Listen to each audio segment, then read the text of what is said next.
ओम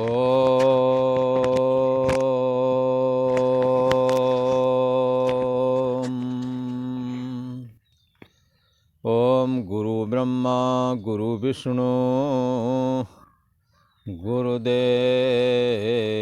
महेश्वरा गुरु साक्षात् परम ब्रह्म तस्मै श्री गुरुवे नमः। योगेश्वर श्री कृष्ण भगवान की जय। ऐं सरस्वत्यै नमः।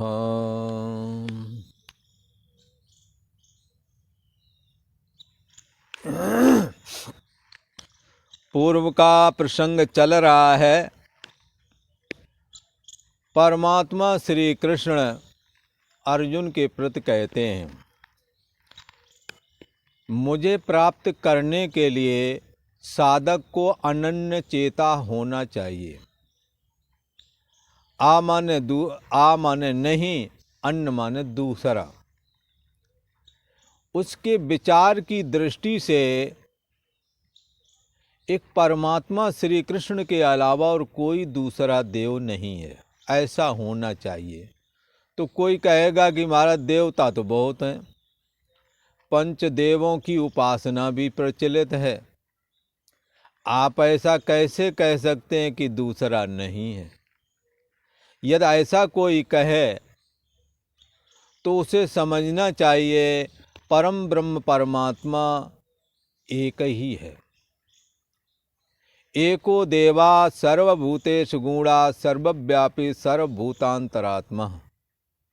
संपूर्ण भूत प्राणियों की आत्मा बना हुआ है, एक ही देव है, दूसरा देव नहीं है। वो देव उपनिषद उसे कहते हैं सत्ता मात्र है। ये सत्ता मात्र परमात्मा इस सृष्टि के पहले था और इस सृष्टि के ना रहने पर भी वही बचता है। वर्तमान काल में भी वही है और उसकी सत्ता मात्र से देह और जगत सत्तावान होकर के सत्य जैसे होकर के दिखते हैं। यही वजह है बचपना हमें दिखा, आज नहीं है। यदि सत्य होता जो तो जरूर रहता। सत्य की परिभाषा है सत्य कहिए जो विनसे नहीं। चैतन्य की परिभाषा है चित्त चैतन्य सकल घटमाई। आनंद की परिभाषा है जो हर समय रहे आनंदा, ताई को कहिए सच्चिदानंदा। तो हमारे अंदर प्रियता हमेशा बरकरार रहती है।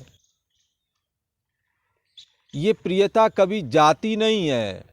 लोग शरीर को देख करके प्रियता जो करते हैं वो शारीरिक सौंदर्य, फिजिकल ब्यूटी थोड़े समय की होती है, फिर प्रियता वहाँ से चली जाती है, क्योंकि शरीर को देख करके प्रियता थी। पर प्रियता का सच्चा यदि अर्थ करें तो प्रियता तो जो हर एक पुरुष कहो स्त्री कहो सबको अपना आप प्रिय है। पहले भी एक बार दृष्टांत में कहा था और पुनः कहते हैं कि एक बार प्रियता का अंदाज़ा लगाने के लिए एक बानरी को जो कि अपने बच्चों को लेकर के घूम रही थी, उसको पानी में डुबोया। टैंक में उसके गर्दन के बराबर पानी भर दिया तो उसने अपने बालक को ऊपर उठा लिया और जब और पानी छोड़ दिया, जब वो डूबने लगी तो बालक को पैरों के नीचे दबाकर खुद उसके ऊपर खड़ी हो गई। कौन सा ज़्यादा प्रिय है आप इसका आंकड़ा लगा सकते हैं। इसलिए जो स्त्री पुरुष आपस में कहते हैं हम इनके बगैर जी न सकेंगे, अनेकों प्रकार के गाने चले हैं, लगता है ये इनके बगैर जी ना सकेंगे, पर जब वो नहीं रहते 2-4 दिन के बाद में आराम से जीते हैं। क्यों जीते हैं? क्योंकि अपना आप ज़्यादा प्रिय है।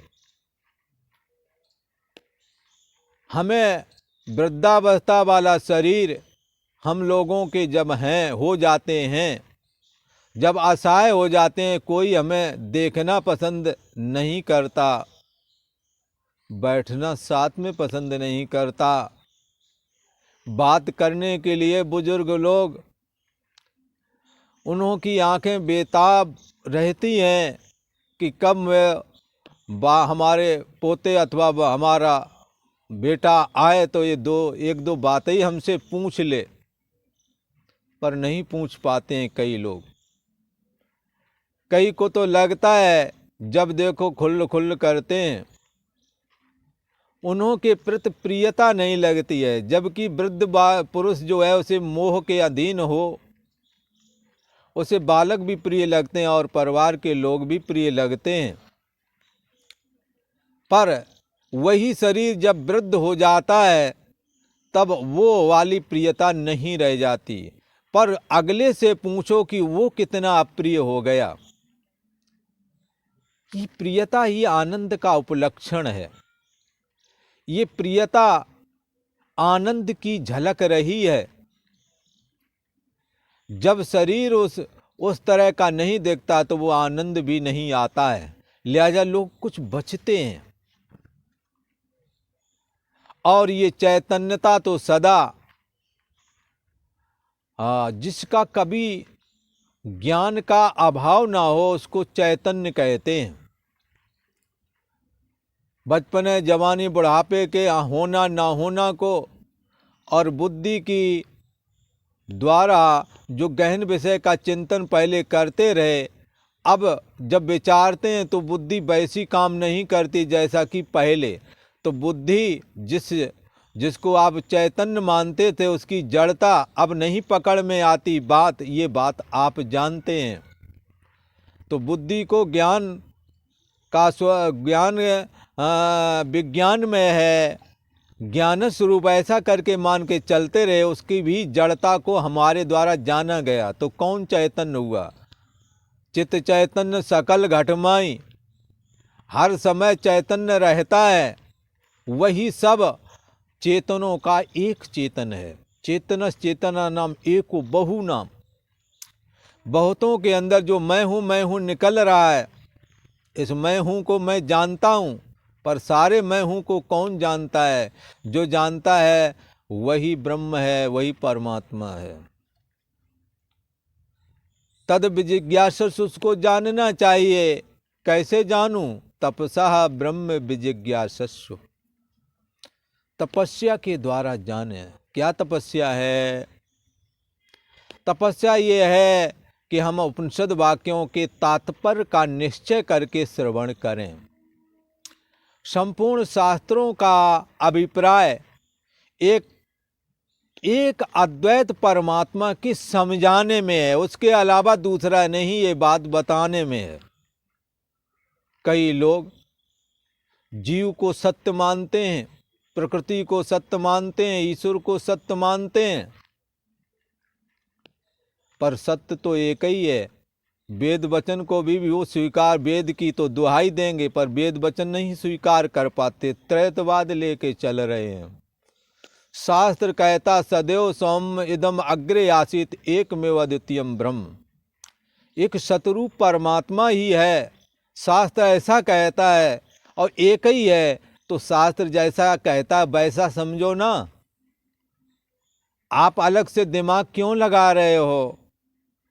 अलग से शास्त्र से, वेदों से, उपनिषदों से अलग हो करके, हट करके यदि हम कुछ अलग परमात्मा की खोज करेंगे तो वो परमात्मा तो ना होवेगा, पर परमात्मा का आभास होवेगा। क्योंकि आभास ही उसका हर जगह विद्यमान है, तरह तरह के नाम रूप और आकार धारण करके। इसलिए जीवात्मा और ईश्वर, माया में वही परमात्मा जब झांकता है तो ईश्वर कहलाता है, ओम नाम हो जाता है।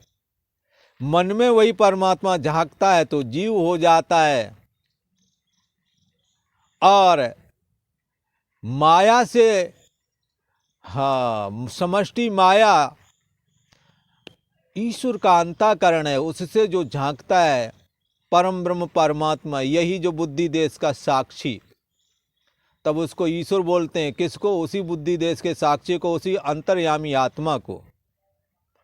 और जब वही माया का परिच्छिन्न रूप, जैसे ये हाथ है, अब इसको 5 रूप में कर दिया, तब भी ये 5 रूपों में, ऐसे ही माया जब अपने को विघटित करती है और सबके मन के रूप में छोटे छोटे टुकड़े होकर के एक एक शरीर के अंदर प्रवेश करती है, तब उसी माया रूप मन में जब प्रतिबिंब पड़ता तो वो जीव हो जाता है। एको देवा चेतनस चेतना नाम एको बहु नाम, बहुत चेतनों में झांकने वाला एक ही है, और जो वो एक है उसी का नाम श्री कृष्ण है, उसी का नाम वासुदेव है, उसी का नाम विष्णु है। इसलिए विष्णु हो परम पदम, विष्णु परम पद का नाम है। ऐसे परम ब्रह्म परमात्मा श्री हरि, जो परमात्मा श्री हरि कृष्ण के रूप में हैं, उनको अनन्य चेता होकर के आराधना करनी है, दूसरा नहीं। मेरो मन अनत कहाँ सुख पावे, जैसे उड़ जहाज को पंछी फिर जहाज पे आवे। ईश्वर की उपासना करें, पर ईश्वर परम ब्रह्म परमात्मा ही है, दूसरा नहीं है। माया और मन को हटा दो, थोड़ी देर के लिए हटा दो, इनके मिथ्यात्व का निश्चय कर लो, फिर बचा हुआ कौन है? एको देवा, जिसके लिए कहते हैं चेतन चेतना नाम एको बहु नाम, बहुतों में जो एक ही चेतन है, वो एक चेतन का नाम है श्री कृष्ण। भगवान श्री कृष्ण माया को स्वीकार करके ईश्वर हो जाते हैं, तब उनका नाम ओम होता है, वासुदेव होता है, पर ये महाप्रलय तक ही रहता है इनका। और वो देह को स्वीकार करके वसुदेव देवकी के पुत्र बन जाते हैं, पर ये मामला 125 साल ही का रहता है। और वो मन को स्वीकार करके जीव बन जाते हैं हमारे आपके रूप में, ये मामला रहता है तब तक जब तक के चेतनस चेतना नाम एको, अनेक चेतनों का जो एक चेतन है, जब तक उस एक चेतन को नहीं जाना, तब तक ये मन मरता नहीं है। इसलिए कहा माया मरी न मन मुआ, मर मर गया शरीर, आशा तृष्णा ना मरी, कह गए दास कबीर। आशा और तृष्णा ये मन और माया को जीवित रखते हैं। मन को मारने के लिए इसके अंदर की वासनाओं का अंत होना चाहिए, मन मर जाएगा। जैसे बोरे के अंदर गेहूं के दाने बहुत सारे भर जाते हैं तो 1 कुंटल या 50 किलो का हो जाता है वेट, पर एक एक दाने मिलकर के हुआ है। ऐसे ही मन में अनंत जन्मों की वासनाएं भरी पड़ी हैं, उन वासनाओं पर परम ब्रह्म परमात्मा का जो प्रतिबिंब पड़ता है, इसी का नाम जीव है। और सारे मन की वासना जहाँ भर कर के रहती है उसका नाम माया है। उस माया में जब परम ब्रह्म परमात्मा जागता है तो ओम नाम वाला ईश्वर कहलाता है, उसका कोई रूप आकार नहीं होता।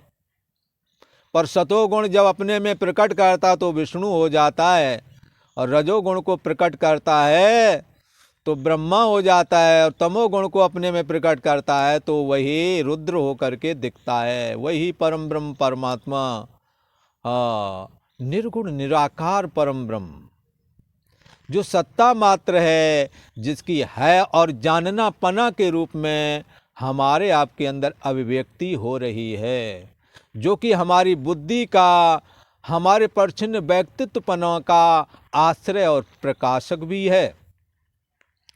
ऐसे परम ब्रह्म परमात्मा को ऐसा जाने कि यही परम ब्रह्म परमात्मा सर्वरूप है, और कृष्ण के उपासक हों या राम के उपासक हों या शिव जी के उपासक हों, इन सब रूपों में वही परमात्मा है। परमात्मा एक है, पोज अनेक हैं, न कि परमात्मा अनेक हैं। कार भेद से जरूरत पड़ी भक्तों का उद्धार की, तो भक्ति के अधीन होकर के, जो निर्गुण निराकार परम ब्रह्म परमात्मा भक्ति के अधीन होकर के और मोहिनी विग्रह धारण करके, लीलात्मक विग्रह धारण करके कृष्ण रूप में प्रकट हुए। मर्यादा की स्थापना की आवश्यकता पड़ी तो राम रूप धारण करके प्रकट हुए। एको देवा, वही एक देव। रजोगुण तमोगुण को स्वीकार करके त्रिदेव हो जाते हैं, शक्ति को स्वीकार करके दुर्गा हो जाता है। इस प्रकार से एक ही देव है। इसलिए भगवान श्री कृष्ण कहते हैं, यदि तुमने हमारी उपासना करना तो अनन्य चेता हो जाइए, मेरे अलावा दूसरा नहीं है। ये पूरे विश्वास के साथ धारण करो बंधुओं, ये बिल्कुल सत्य बात है। भगवान श्री कृष्ण की अनन्य चेता करके ही उपासना होनी चाहिए। भगवान श्री कृष्ण अनन्य चेता के रूप में जब साधक उपासना करता है तो कैवल्य निर्वाण सिद्ध हो जाता है, उसका जीव भाव दग्ध हो जाता है, कर्मों की ग्रंथि कट जाती है।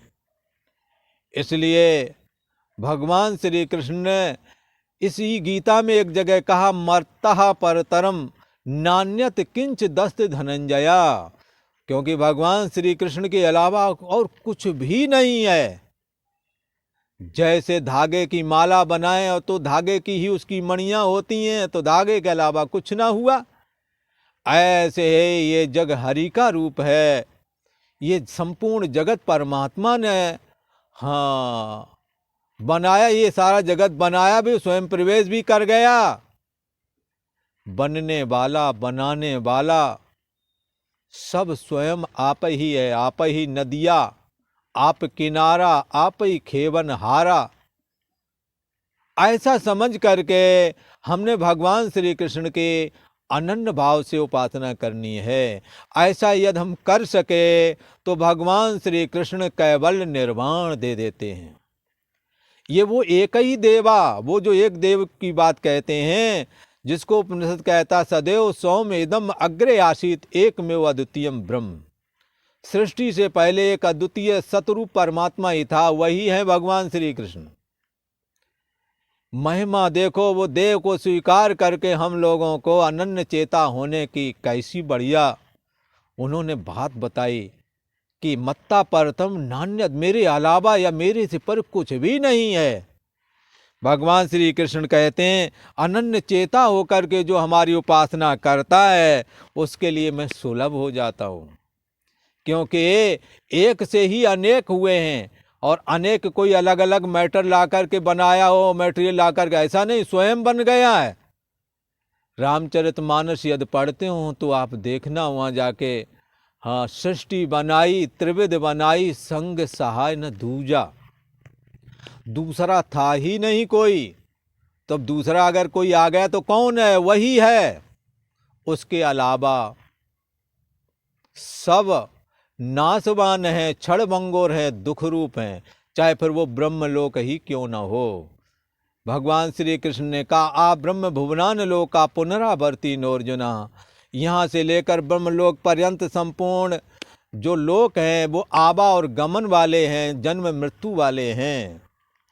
अंतर इतना पड़ता समय का।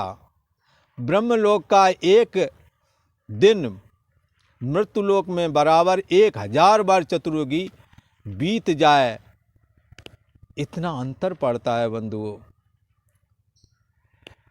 भगवान ब्रह्मा जी का दिन 12 घंटे का होता है, रात्रि भी 12 घंटे की होती है। तो हर घंटे में एक मनु और एक इंद्र बदल जाता है। लगभग 80 चतुर्युगी के लगभग एक इंद्र और मनु रहते हैं। और ब्रह्मा जी का एक दिन बराबर है एक चतुर्युगी है। एक युग होता है, ये कलयुग 4,32,000 वर्ष का है, जिसमें अभी 5,000 और लगभग 300 के लगभग वर्ष बीते हैं, ऐसा कहते हैं। ऐसे ही कलयुग से 2 गुना का द्वापर है, 3 गुने का त्रेता है और 4 गुने का सतयुग है। ऐसे ही 4 युग जब 1000 बार पलट जाते हैं तो ब्रह्मा जी के 12 घंटे वाला दिन होता है। इसको ब्राह्म कल्प बोलते हैं। इसके बाद महाप्रलय होती है और ब्रह्मा जी शयन करते हैं। इतने ही समय तक प्रलय रहती है, पृथ्वी पानी में डूब जाती है और इसके बाद में ब्रह्मा जी जब जागते हैं तो पुनः ब्रह्मा जी की चेतना जागने के साथ ही पृथ्वी पुनः जल से बाहर आती है। इस प्रकार से दिन और रात मिला दें तो 24 घंटे का ब्रह्मा जी का अहोरात्र दिन और रात्रि कहे गए हैं। तो समय का तो अंतर है, पर ब्रह्मा जी का भी दिन ऐसे ही बीत जाता है जैसे हमारा और आपका। इस समय 7वां मनमंत्र चल रहा है। पहला मनमंत्र था एक मनु और एक इंद्र का पीरियड लगभग थोड़ा बराबर ही होता है, कहीं थोड़ा मोड़ा अंतर भी कहते हैं, पर इंद्र और मनु ब्रह्मा जी के 1 घंटे में लगभग बदल जाते हैं। ऐसा पुराणों के अनुसार यदि विचार हैं तो ऐसा लगता है। तो पहला मनु स्वयंभू मन और शत्रुपा हुआ है, दूसरा स्रोचस हुआ, तीसरा अंदस तामस रैवस चक्षुष और वैवस्वत मनमंत्र चल रहा है। आगे सावर्णी मनमंत्र आने वाला है। ये भी सूर्य के ही पुत्र हैं जो सूर्यलोक में रह कर के तप कर रहे हैं। अगले मनु बनेंगे और राजा बलि इंद्र पदवी पर विराजमान होवेंगे। तो खैर ये समय का अंतर तो है। जैसे हमारे मृत्युलोक में ये उत्तरायण जो है 6 महीने का है और दक्षिणायन 6 महीने का है, पर स्वर्ग में इंद्र के यहाँ ये 6 महीने का दिन और 6 महीने की रात्रि होती है। जो हमारे 6 महीने हैं और 6 महीने का दिन और 6 महीने की रात्रि, तो यहाँ 6 महीने लग रहे पर वहाँ 24 ही घंटे होते हैं। पितरलोक में यहाँ के कृष्ण पक्ष रात्रि और शुक्ल पक्ष दिन पितरों का कहलाता है, पर उनका 15 दिन की रात्रि और 15 दिन का जो दिन है ये हमारे लिए तो 1 महीना है, पर पितरों के लिए 1 दिन है। ऐसे ही ब्रह्मा जी का भी है। ब्रह्मा जी का 1 दिन बराबर यहाँ 1000 बार चतुर्युगी बीत जाती है। ऐसा कहते हैं। टाइम का कम ज़्यादा संभव है। हमारा शरीर 70 80 90 साल में लगभग सभी के जा रहे हैं, पर देवता ज़्यादा रहते हैं, पर अमर वो भी नहीं है। स्थायित्व तो एक परम ब्रह्म परमात्मा के अलावा और कहीं नहीं है। अविनाशी तो तद विद्ये एन सर्वमिदं ततम। अविनाशी तो तुम उसको जानो जिससे ये सारा जगत व्याप्त है। एक परम ब्रह्म परमात्मा के अलावा और कोई अविनाशी नहीं है। अविनाशी वा अरे अयम आत्मा। उपनिषद कहता है कि अरे आत्मा ही एक अविनाशी है, बाकी सब नाशवान हैं। समय का भले ही फेर हो, कोई कम समय रहता है, कोई ज़्यादा समय रहता है, पर अमर कोई नहीं।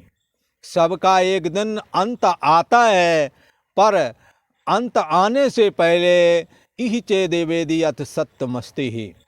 यद आपने इस जानने योग्य अविनाशी परम ब्रह्म परमात्मा को, जो कि आपकी और हमारी बुद्धि देश का साक्षी है, आश्रय और प्रकाशक भी है, उसको यदि अपनी मैं बुद्धि करके जीवत्व भाव को दग्ध करके आत्म संस्तम मना कृत्वा अपने मन रूप जीवात्मा को यदि ये जो मैं लगती इसको हटा करके जो इसका जानने वाला है सोहम अस्मि वो मैं हूँ इति भावेन उपासेत, ऐसी यदि उपासना करके और जान लें तो ई चेद वेति अत सत्यमस्ति, फिर ठीक है।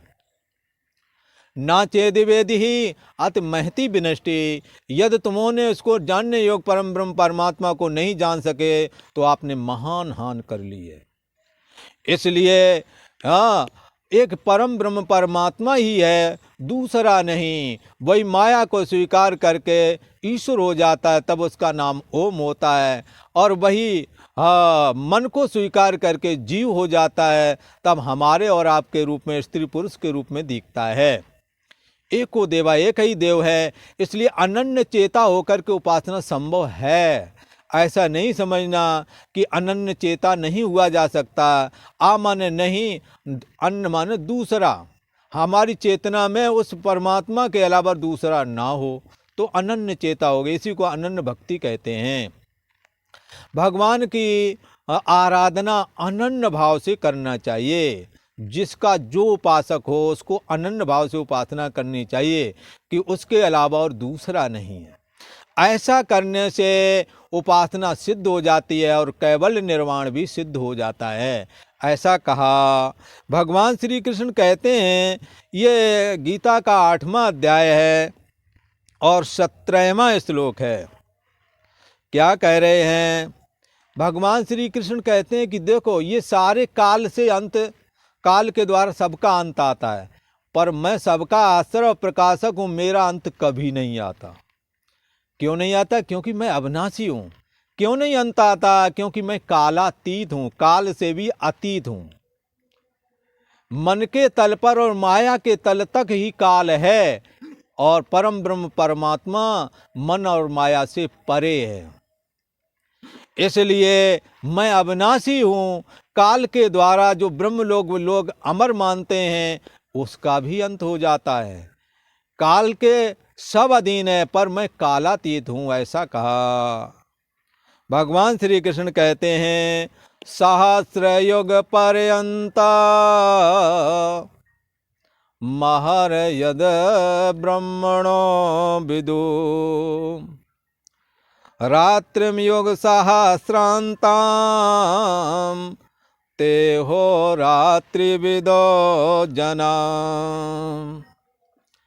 भगवान श्री कृष्ण कहते हैं, अर्जुन, ब्रह्मा जी का जो एक दिन है, ब्रह्मा का जो एक दिन है, सहस्र युग पर्यंत ब्रह्मणा यत आहा, ब्रह्मा जी का जो एक दिन है सहस्र युग पर्यंत, उसको 1000 चतुर्युगी तक की अवधि वाला कहते हैं। रात्रि में और रात्रि को भी युग सहस्रांताम 1000 चतुर्युगी तक की अवधि वाला कहते हैं। यह विदु, जो पुरुष इस बात को तत्व से समझते हैं, क्या?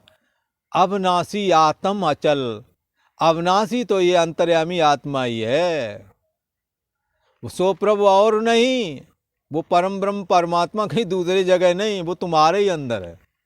जैसे फूल में खुशबू रहती है, जैसे दर्पण में नगर का प्रतिबिंब दिखता है, अगर किसी नगर की ओर दर्पण घुमा दो तो पूरा नगर उसमें दिखने लगता है। सड़क में सारी गाड़ियां दिखने लगती हैं, पर गाड़ियां दर्पण में नहीं होती, दिखती भर हैं। ऐसे ही ये जगत भी दिखता है पर रहता नहीं है। नहीं तो 100-150 साल पहले वाला कोई ढूंढ के लाओ, मिलेगा ही नहीं। तो भगवान श्री कृष्ण कहते हैं, इसको तत्व से समझो। ये सब काल के अधीन है पर परमात्मा कालातीत है। ये मिथ्या ही दिखते हैं और कुछ समय के बाद ये अपने आप खत्म हो जाते हैं। जैसे आपका शरीर कोई ना मारे तो भी एक दिन वृद्धावस्था पाकर ये गिर जाएगा। जो पुरुष इस बात को तत्व से समझता है कि तात्विक दृष्टि से देखा जाए तो तत्व कहते हैं अंतर्यामी आत्मा को। बोला, अंतर्यामी आत्मा के अलावा परम ब्रह्म परमात्मा ही, इसी आत्मा को परम ब्रह्म परमात्मा भी बोलते हैं। तो इस आत्मा के अलावा और दूसरा कोई सत्य नहीं है, बाकी सब मिथ्या दिखता है। कुछ समय के बाद अंत हो जाएगा। ऐसा जो तत्व से जानते हैं, ते जनः अहोरात्र विदा, वे योगी लोग काल चक्र के ज्ञाता हैं, काल के रहस्य को जानने वाले हैं। उन्होंने तत्व को समझा है, इसलिए वो कहते हैं कि हमारी अपेक्षा देवताओं का दिन बड़ा है। यद्यपि उनके लिए हमारे तरह ही दिन बीतता है, हमारे लिए उनका दिन, ये उत्तरायण 6 महीने का उनका दिन चल रहा है। ये 14 जनवरी से देवताओं का दिन चालू हो गया। ये मकर की संक्रांति आती है ना, तभी से देवताओं का दिन सूर्योदय हो जाता है वहाँ का। और कर्क की संक्रांति जब ये आती है श्रावण के महीने के लगभग, तब उनका रात्रि चालू हो जाती है। इसी प्रकार ये पितरों का पूर्णिमा को ये हम कृष्ण पक्ष उनकी रात्रि है और शुक्ल पक्ष दिन है। तो इस प्रकार से वो 1 महीने का हमारी दृष्टि से है, उनके लिए तो 24 ही घंटा है। सुख का समय बंधुओं जल्दी बीतता है।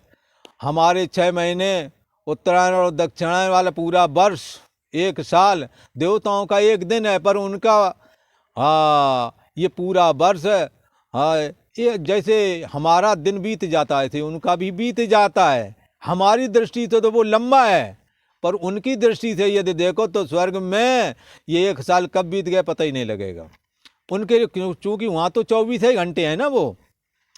तो इसलिए भगवान श्री कृष्ण कहते हैं, हे अर्जुन, ये जो है ब्रह्मा जी का जो 1 दिन है 1000 चतुर्युगी तक की अवधि वाला है, और रात्रि को भी 1000 चतुर्युगी की अवधि वाला समझना चाहिए। और जो पुरुष इसको तत्व से जानते हैं, परमात्मा से अलग होकर के किसी का वजूद नहीं, परमात्मा के अलावा कोई अविनाशी नहीं।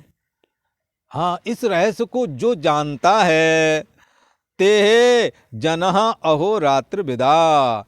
ऐसे योगी लोग काल चक्र के तत्व को अच्छी तरह से समझते हैं कि आज नहीं, जब कितने दिन जी लोगे आप, पर अंत तो गत्वा यदि शांति प्राप्त करनी है तो उस अंतर्यामी आत्मा में ही विश्रांति लाभ करना होगा।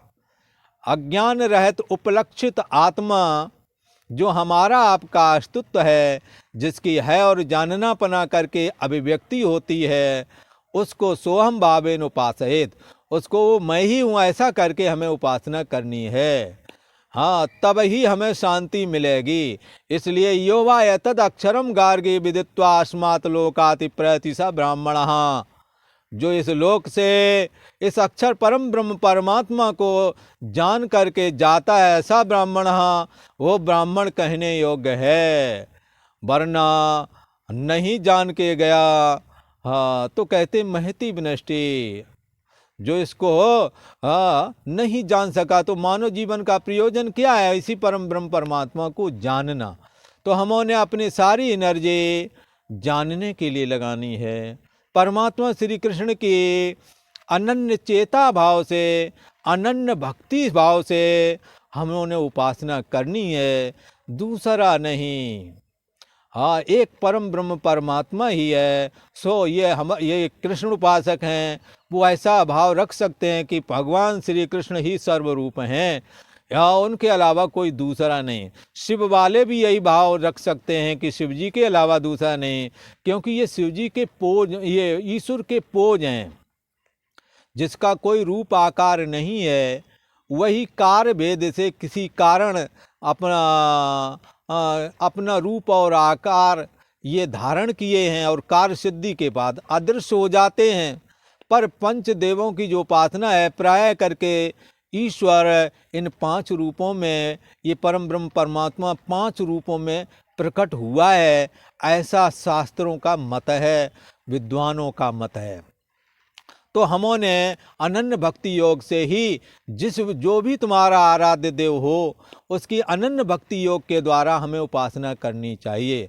ऐसा करने से उपासना सिद्ध हो जाती है। और आज इतना ही। ओम शांति शांति शांति।